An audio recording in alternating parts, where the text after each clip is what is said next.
Namanya Mas Dodi. Ia tetangga baruku. Baru beberapa bulan yang lalu ia pindah ke sini. Saya sering bertemu Mas Dodi, terutama saat belanja sayur-sayuran di pagi hari. Mas Dodi cukup menyita perhatianku. Wajahnya tidak terlalu tampan, namun tubuhnya padat berisi. Bukan gendut, tapi lebih berotot. Kami sering belanja sayuran bersama, tentu saja dengan beberapa orang ibu-ibu di kompleks tersebut. Para ibu-ibu tersebut sering kepo terhadap Mas Dodi. Mas Dodi selalu menjawab setiap pertanyaan dari ibu-ibu tersebut dengan sekedarnya. Saya dan Mas Dodi sudah sering ngobrol. Dari Mas Dodi akhirnya saya tahu kalau ia seorang duda, punya 2 anak. Anak pertamanya seorang perempuan, sudah berusia 10 tahun lebih. Anak keduanya seorang laki-laki, baru berumur sekitar 6 tahun. Istri Mas Dodi meninggal sekitar setahun yang lalu. Mas Dodi sebenarnya pindah ke sini hanya untuk mencoba melupakan segala kenangannya dengan sang istri. Jika saya terus tinggal di rumah kami yang lama, rasanya terlalu berat untuk bisa terbiasa hidup tanpa istri saya. Terlalu banyak kenangan di sana. Anak-anak juga sering menangis setiap kali mereka masuk ke kamar ibunya. Jelas Mas Dodi waktu itu. Saya harap dengan pindah ke tempat yang baru, kami bisa memulai hidup kami yang baru. Lanjut Mas Dodi lagi. Mas Dodi bekerja sebagai seorang kontraktor alat berat. Saya juga kurang tahu pekerjaan jenis apa itu. Tapi begitulah yang diceritakan Mas Dodi padaku. Mas Dodi biasanya berangkat kerja pada pagi hari sambil mengantar anak-anaknya ke sekolah. Menurut cerita Mas Dodi juga, setelah pulang sekolah anak-anaknya biasanya tinggal di rumah penitipan anak yang memang disediakan oleh pihak sekolah, tentu saja dengan bayaran yang lebih. Mas Dodi pulang kerja biasanya selalu hampir malam hari. Karena itu anak-anak ia titipkan di sana. Kemudian ketika Mas Dodi pulang kerja, baru ia akan menjemput anak-anak di sana. Begitulah biasanya rutinitas yang dilakukan Mas Dodi setiap hari, kecuali hari Sabtu dan Minggu. Ia libur kerja dan anak-anak libur sekolah. Aku tinggal sendirian di rumahku. Rumah sewaan sih lebih tepatnya. Aku kerja di sebuah perusahaan swasta sebagai karyawan biasa dengan gaji yang pas-pasan. Untuk itu aku belum bisa beli rumah sendiri. Aku seorang perantau. Orang tua dan semua keluargaku berada di kampung. Sejak kuliah aku memang sudah terbiasa hidup mandiri dan sudah terbiasa hidup sendirian di rantau. Sebagai tetangga yang sama-sama masih lajang dengan status yang berbeda tentunya, kami memang lebih cepat akrab. Hampir setiap malam setelah selesai mandi dan makan malam, aku dan Mas Dodi sering ngobrol di teras depan rumahnya. Mas Dodi memang orang yang asik untuk diajak ngobrol. Ia suka berbagi pengalaman hidupnya. Usianya yang sudah kepala 4 itu memang punya banyak pengalaman, terutama di bidang pekerjaannya. Mas Dodi nggak berniat untuk menikah lagi nih, tanyaku pada suatu malam saat kami ngobrol berdua. Sesaat kulihat Mas Dodi terdiam, namun segera ia menjawab, "Untuk saat ini sih belum. Saya harus memikirkan anak-anak. Mereka baru saja kehilangan ibunya. Takkan mudah bagi mereka untuk menerima kehadiran orang baru dalam hidup mereka." Kata-kata Mas Dodi terdengar bijak di telinga saya. Tapi apa Mas Dodi nggak kesepian tidur sendirian? Apa Mas Dodi nggak kerepotan mengurus pekerjaan rumah sendirian? Mas Dodi kan harus kerja juga. Saya bertanya lagi, cukup belak-belakan sih menurut saya. Namun karena kami memang sudah dekat, Mas Dodi sepertinya tidak mempermasalahkan hal tersebut. Kesepian sih pasti ya. Kadang suka kangen juga, pengen ngerasain lagi tidur bareng seseorang. Tapi demi anak-anak, saya harus kuat menahannya, jawab Mas Dodi. Lalu kemudian ia menarik napas panjang. Kalau soal kerepotan mengurus pekerjaan rumah, enggak juga ya. Karena ketika almarhum istri saya masih hidup, saya juga sering membantu ia menyelesaikan pekerjaan rumah. Apalagi sekarang semuanya serba pakai mesin. Dan lagi pula, kalau lagi malas masak, saya tinggal pesan online. Begitu juga kalau mau cuci pakaian, kan sudah ada laundry. Mas Dodi melanjutkan kalimatnya yang membuat saya manggut-manggut setuju. Hari berlalu, bulan pun berganti, hingga tibalah saatnya musim liburan sekolah. Tentu saja hal ini membuat Mas Dodi sedikit kesulitan, karena anak-anak tidak bisa dititipkan di sekolah seperti biasa. Sekolah libur, tempat penitipan itu pun libur. Mas Dodi tidak punya keluarga lain di kota ini. Hampir semua keluarganya dan keluarga almarhum istrinya tinggal di kota lain yang cukup jauh. Bagaimana kalau anak-anak dititip sama saya aja, Mas? Tawar saya ketika Mas Dodi menceritakan kesulitannya tersebut. Tapi kamu kan kerja, Ri, balas Mas Dodi. Sebenarnya saya sudah berhenti kerja, Mas. Saya di PHK, pengurangan karyawan katanya. Jawab saya jujur. Saya memang sudah dipecat beberapa hari yang lalu. Saat ini saya sudah mencoba mengajukan lamaran ke beberapa tempat, tapi belum ada panggilan. Untunglah uang tabungan dan uang pesangon yang saya masih ada. Setidaknya cukuplah untuk saya bertahan hidup beberapa bulan ke depan, sebelum saya mendapatkan pekerjaan yang baru. Kok kamu nggak cerita? Tanya Mas Dodi dengan nada keheranannya. Ini saya cerita, Mas, jawab saya dengan nada sedikit bercanda. Sekarang saya lagi nunggu panggilan kerja, jadi sekarang saya nganggur. Lanjut saya lagi mencoba menebak pertanyaan Mas Dodi selanjutnya. Oh, ucap Mas Dodi membulatkan bibir. Tapi kamu nggak apa-apa kan? Saya titipkan anak-anak, lanjut Mas Dodi. Udah, nggak apa-apa, Mas. Santai aja kali. Balas saya santai. Jadilah saya selama hampir 2 minggu jadi pengasuh anak-anak Mas Dodi.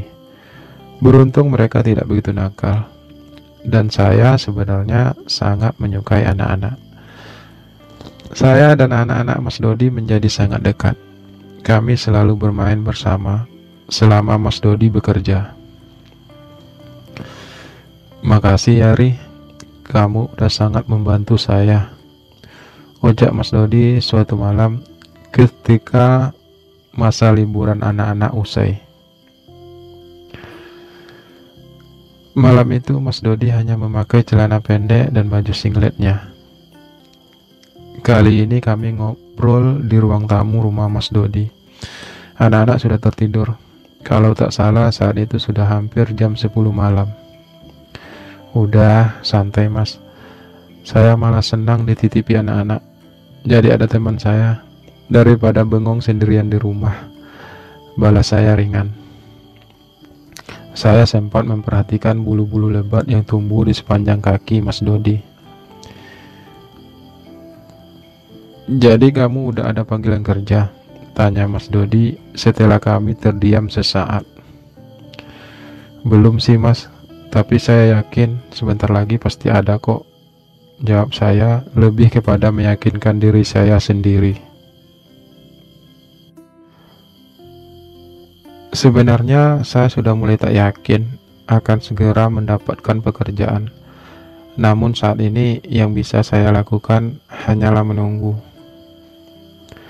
Saya melihat Mas Dodi merogoh saku celana pendeknya dan mengeluarkan beberapa lembar uang ratusan ribu. Ini sebagai tanda ucapan terima kasih saya, ucap Mas Dodi sambil menyerahkan uang tersebut. Enggak seberapa sih dibanding kerepotan kamu mengurusi anak-anak, lanjutnya. Saya menatap lembaran uang berwarna merah transparan itu. Ada beberapa lembar. Setidaknya ada 5 atau 6 lembar. Saya tidak tahu pasti. Aduh, nggak usah mas, ucap saya akhirnya sambil sedikit mendorong tangan Mas Dodi. Udah, nggak apa-apa, terima aja ya, ujar Mas Dodi dengan nada sedikit memohon. Namun saya dengan lebih memohon terus menolaknya. Saya nggak tahu lagi bagaimana caranya lagi berterima kasih sama kamu, Ri, ucap Mas Dodi akhirnya menyerah. Nggak harus pakai uang mas, balas saya sedikit menekan sesuara. Kalau nggak pakai uang, lalu harus pakai apa saya membayar kamu? Pertanyaan Mas Dodi membuat jantung saya berdetak kencang. Dengan tubuhmu mas, jawab saya membatin. Kamu yakin? Tanya Mas Dodi tiba-tiba melihat saya hanya terdiam. Yakin maksudnya? Saya balik bertanya yang membuat saya kemudian merasa bodoh dengan pertanyaan saya sendiri. Sesaat Mas Dodi mengerutkan kening, mendengarkan pertanyaan saya barusan. Kamu yakin gak mau terima uang ini? Ucap Mas Dodi akhirnya. Iya, yakin mas, gak apa-apa. Suara saya sedikit parau. Lalu saya harus bayar kamu pakai apa? Mas Dodi mengulangi pertanyaannya kembali yang membuat saya menjadi salah tingkah. Saya benar-benar tidak tahu harus menjawab apa. Haruskah saya mengatakan yang sejujurnya? Tapi bukankah hal itu berisiko? Bagaimana kalau Mas Dodi menolak? Dia pasti akan menjauhi saya, dan itu artinya saya akan kehilangan kesempatan untuk bisa selalu dekat-dekat dengan duda keren tersebut.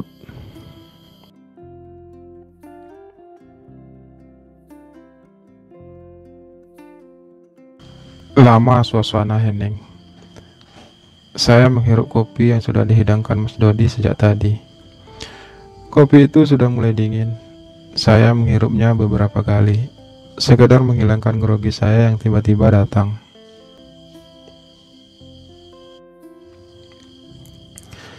Saya boleh menginap malam ini di sini, Mas?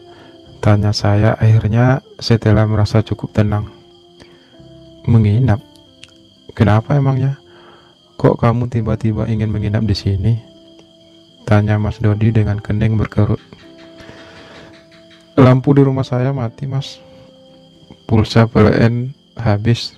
Lupa tadi belinya. Jawab saya 100% berbohong. Oh ya, nggak apa-apa sih. Tapi kamu mau tidur di mana? Rumah ini cuma punya 2 kamar. 1 kamar anak-anak, 1 kamar saya.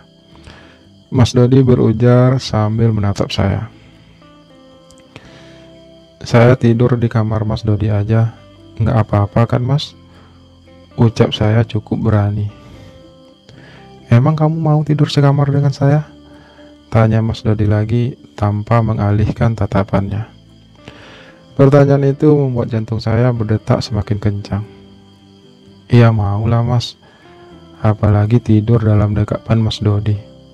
Saya membatin lagi. Iya mau mas, kalau Mas Dodi nggak keberatan sih, ucap saya akhirnya. Ya udah, mari kita masuk. Udah ngantuk juga ini, balas Mas Dodi yang membuat saya bersorak senang. Kapan lagi coba? Tidur sekamar bareng duda sekeren Mas Dodi. Mas Dodi mulai menutup dan mengunci pintu kamar. Saya pun merebahkan tubuh saya di ranjang yang terasa sangat empuk itu. Kamu tidur seperti itu aja? Maksud saya, kamu bisa tertidur dengan pakaian lengkap seperti itu? Mas Dodi bertanya sambil ia membuka singlet dan celana pendeknya. Mas Dodi hanya memakai celana dalam yang berwarna hitam. Dada saya semakin bergemuruh tak karuan. Saya nggak apa-apa buka pakaian ini. Suara saya tergagap. Ya, terserah kamu sih. Senyamannya kamu aja, ucap Mas Dodi sambil mulai merebahkan tubuhnya. Dada Mas Dodi terlihat berotot. Perutnya tidak six-pack, namun juga tidak buncit. Intinya, tubuh Mas Dodi itu besar dan berotot. Hal itu membuat saya merasa tak karuan. Saya segera bangkit dan membuka baju kaos dan celana jeans saya. Sebenarnya saya ingin sekalian membuka celana pendek saya. Namun karena merasa kurang sopan, saya tetap memakainya. Lalu saya berbaring kembali di samping Mas Dodi yang hanya berjarak tidak lebih sejengkal dari saya. Badan kamu bagus juga ya, Ri, ucapan Mas Dodi yang tiba-tiba itu membuat saya semakin tak karuan. Enggak ah Mas, biasa aja. Justru badan Mas Dodi yang bagus banget. Padat, berotot dan kekar. Balas saya terdengar sedikit polos. Saya lihat Mas Dodi tersenyum saat saya mencoba memutar kepala menatapnya. Kamu udah punya pacar, Ri? Tanya Mas Dodi. Belum Mas, jawab saya jujur. Kenapa belum? Padahal kamu cakep loh. Kali ini Mas Dodi berujar sambil memutar kepala menatap saya. Mata kami berserobok pandang. Jantung saya berdetak kencang lagi. Enggak tahu Mas, masih mau fokus memikirkan pekerjaan aja dulu, jawab saya sekenanya. Kamu suka nggak sama saya? Ucap Mas Dodi tiba-tiba. Tatapan matanya semakin tajam menghujam jantung saya, yang berdetak semakin tak karuan mendengar pertanyaan tersebut. Maksud Mas Dodi apa? Tanya saya tergagap, antara merasa polos dan merasa takut salah paham. Saya kesepian, Ri. Sejak istri saya meninggal, kamu satu-satunya orang yang paling dekat dengan saya, selain anak-anak tentunya. Setiap hari ngobrol sama kamu, entah mengapa saya semakin merasa nyaman. Kamu orang yang baik. Mas Dodi berucap lagi. Kali ini ia mulai memiringkan tubuhnya ke arah saya. Saya terdiam mendengarkannya. Saya tidak tahu bagaimana caranya melukiskan perasaan saya saat itu. Yang pasti, saya merasa sangat senang mendengarkan kalimat itu.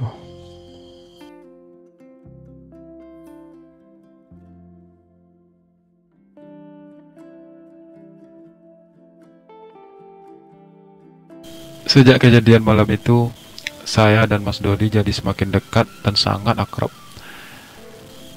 Saya yang sudah resmi jadi pengangguran karena tak kunjung jua mendapatkan panggilan kerja, jadi sering menghabiskan waktu bersama keluarga Mas Dodi.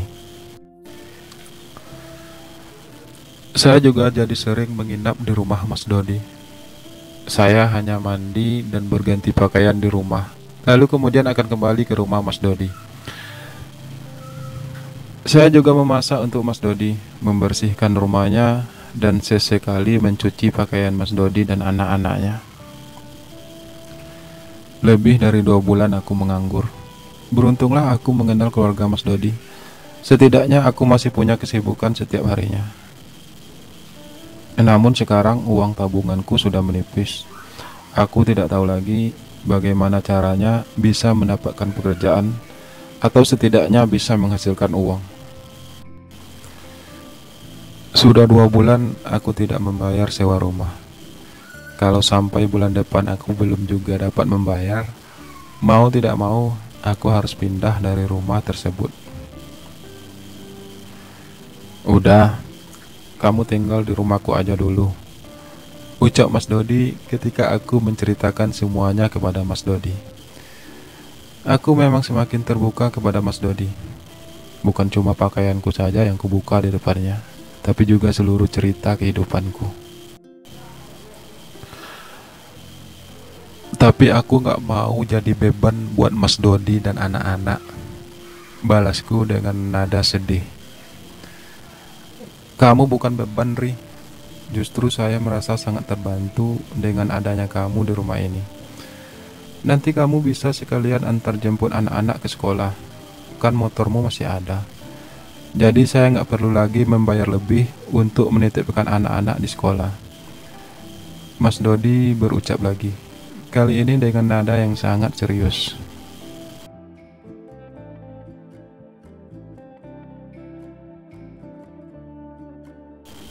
Kalau Mas Dodi nggak keberatan, aku mau, Mas. Balasku setuju. Tapi aku nggak bisa bayar kamu pakai uang loh, ucap Mas Dodi lagi. Nggak apa-apa, Mas. Nggak dibayar pakai uang, tapi bayar pakai itu aja ya, ucapku dengan nada menggoda sambil menunjuk sesuatu di bawah perut Mas Dodi. Ah, kamu bisa aja. Kalau untuk itu, saya selalu siap buat kamu, Ri, kapanpun. Mas Dodi membalas dengan nada lebih menggoda lagi. Saya hanya tersenyum.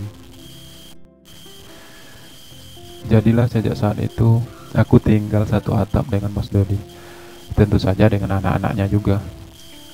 Aku harus bisa juga menjaga sikap saat di depan anak-anak.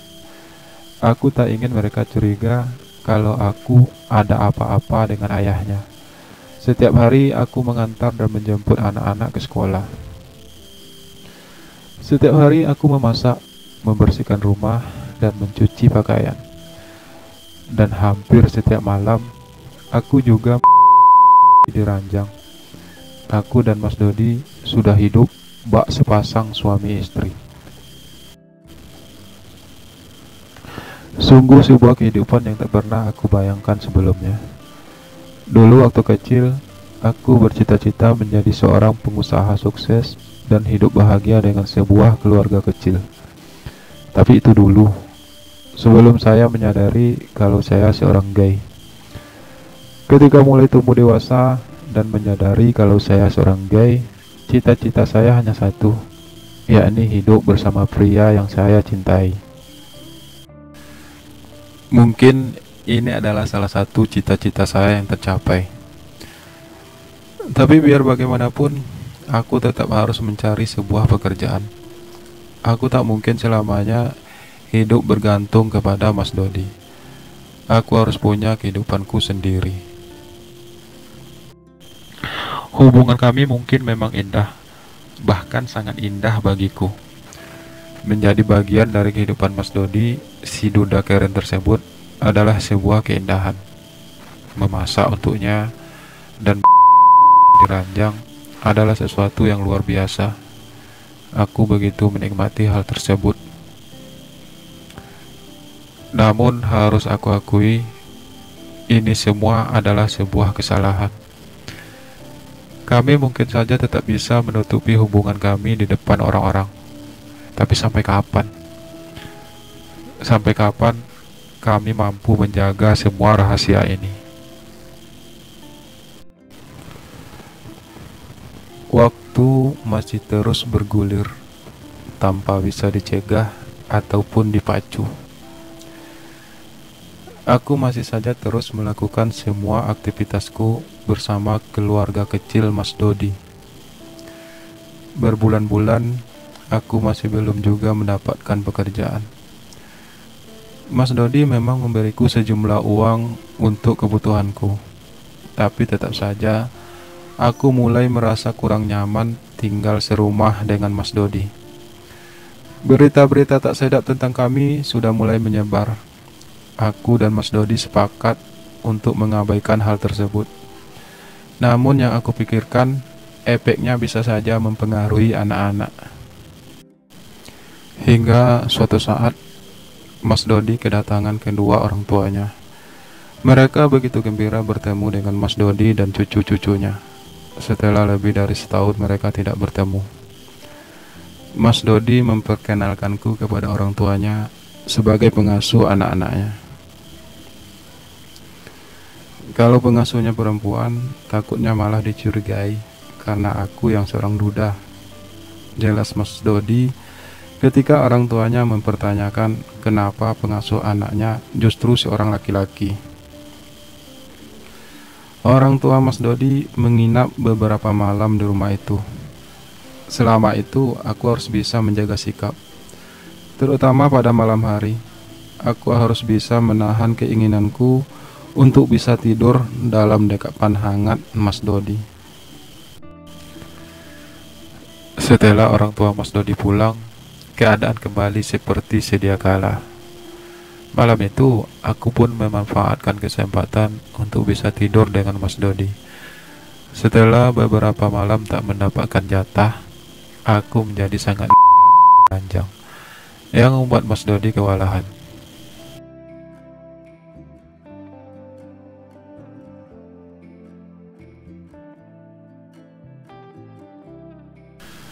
Setahun kemudian berlalu.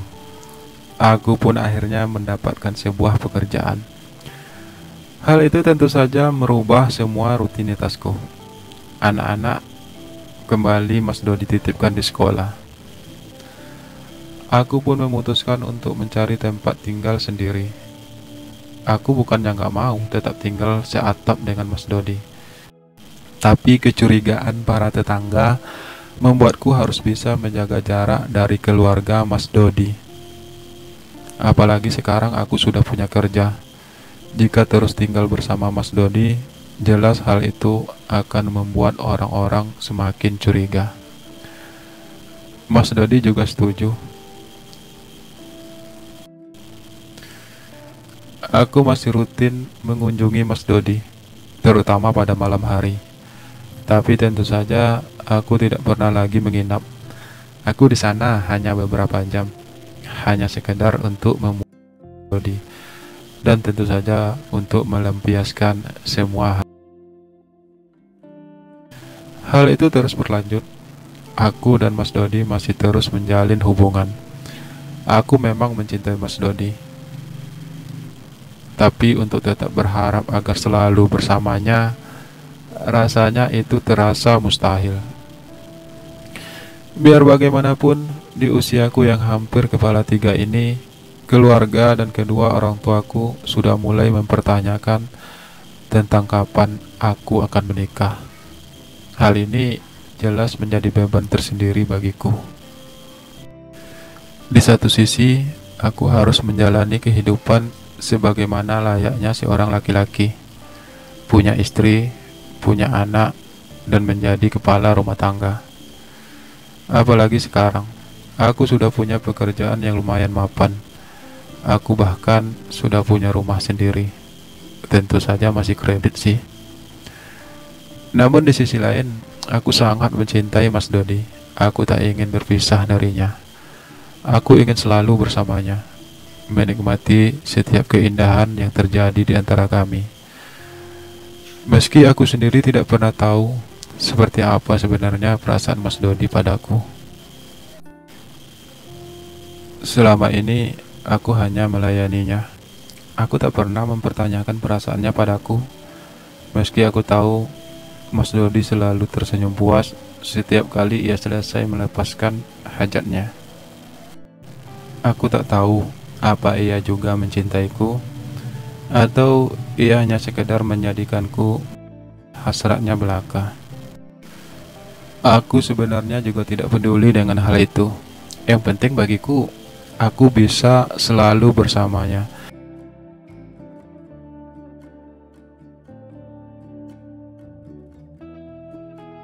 Namun beginilah takdir. Kita terkadang tak bisa menebaknya.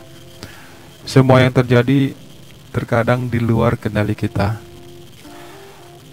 Aku tak bisa lagi menolak keinginan kedua orang tuaku untuk menjodohkanku dengan gadis pilihan mereka. Aku mencoba menceritakan hal itu kepada Mas Dodi, tapi sepertinya Mas Dodi tidak terlihat kecewa, dan dia bahkan sangat mendukung pernikahanku. Dia tak berniat untuk mencegahku. Sepertinya ia tidak merasa takut akan kehilangan diriku. Antara kecewa dan pasrah, aku akhirnya menikah. Mas Dodi hadir pada saat pesta pernikahanku. Ia jauh-jauh datang ke kampungku hanya untuk mengucapkan selamat padaku. Namun saat aku kembali ke kota, Mas Dodi tidak lagi tinggal di rumah itu.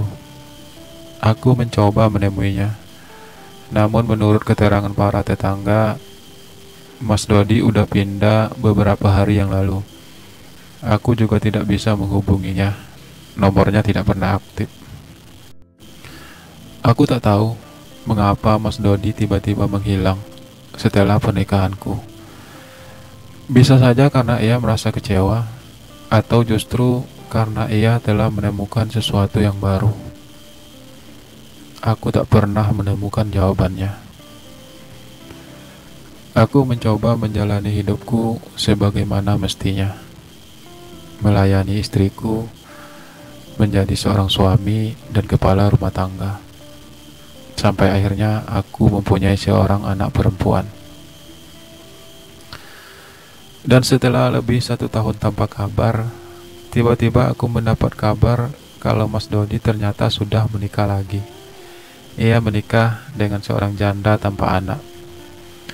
Antara kecewa dan bahagia aku mendengar kabar itu. Aku kecewa karena Mas Dodiku telah menjadi milik orang lain. Namun aku juga bahagia. Setidaknya Mas Dodi telah menemukan kebahagiaannya sendiri. Aku dan Mas Dodi memang tidak pernah bertemu lagi, tapi segala kenangan yang terjadi di antara kami selalu kusimpan rapi di sudut hatiku. Mas Dodi adalah hal terindah yang pernah singgah di perjalanan hidupku, dan aku yakin Mas Dodi juga merasakan hal yang sama. Tapi kami harus menjalani hidup kami sebagaimana kodrat kami sebagai seorang laki-laki.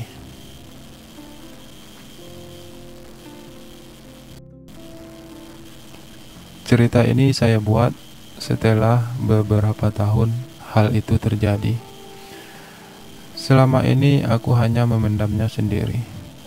Aku berharap kepada siapapun yang mendengar kisah ini bisa menjadikannya sebuah pelajaran, bahwa sebuah hubungan sesama jenis tidak akan pernah ada yang abadi.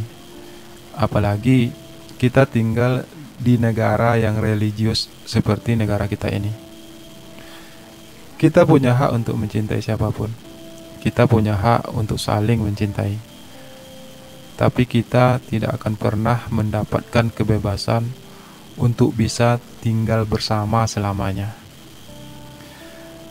Pada akhirnya kita memang harus menjalani hidup ini sesuai dengan kodrat kita sebagai laki-laki.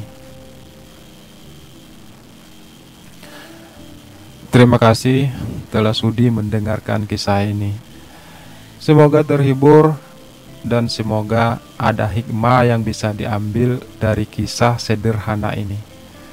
Salam santun dari saya.